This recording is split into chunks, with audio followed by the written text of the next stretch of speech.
My name is Karen Simpson. I have lived in Ann Arbor, Michigan for close to most of my life, over 55 years. But I was born in Detroit, Michigan.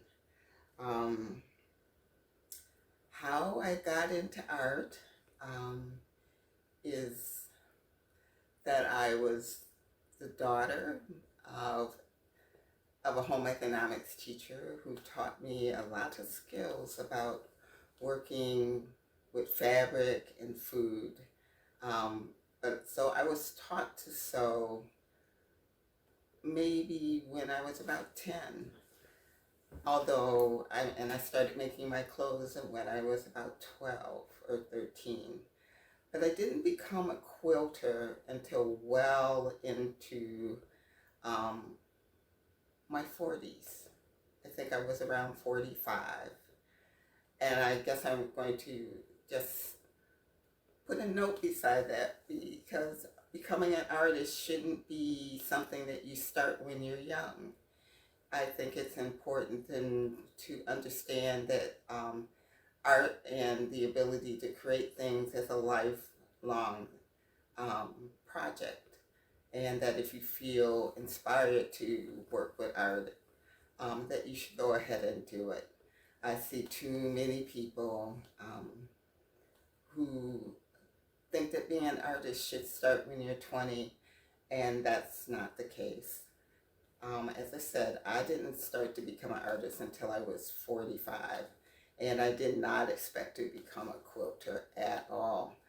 I was looking through an art magazine, and I found a photo of Hausa warriors on horses, and their quilts, and their armor on their quilts, on their horses, was made of quilts. Spectacular, beautiful, long, flowing quilted fabric, really bright colors. And I was really deeply touched by that, because it felt like part of my history. It felt like part of this instant connection with who I was as a person and as an artist. And I felt this desire of, I have to make something like that. So I decided to go to the store, and I just started putting something together. And my first quilt was horse armor, quilted horse armor for a horse I did not have. And that inspired me to start looking into other ways that quilting came down through to African American, because I thought if I could be inspired by that, then quilting would have to have been passed down in some ways in our history. And I found quite a varied and long history of quilters who have passed down to us. Although my mother was not a quilter, she found quilting to be really just too much work for too little fabric. But I was really entranced by it.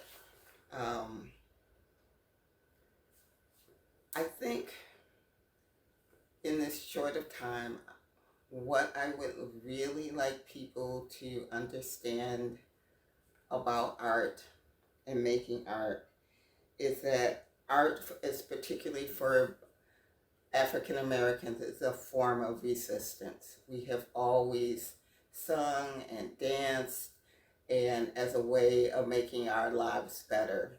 It is a way of us talking about our past, putting it into our present, and being able to hand it down into our future. And so, if anything, I would like to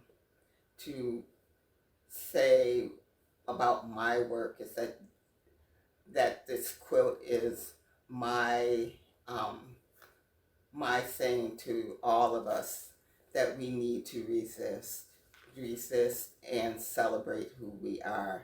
And I would like to say one of my favorite sayings is by a woman named Rebecca Solnit, who said, "The ability to tell your story in words or images is already a victory, already a revolt."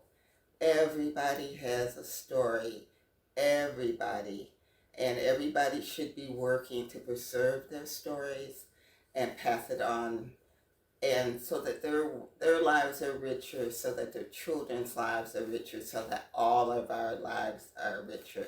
That is the power of the museum, is not only to reflect on the past, but to celebrate the present and to make the future richer. Thank you.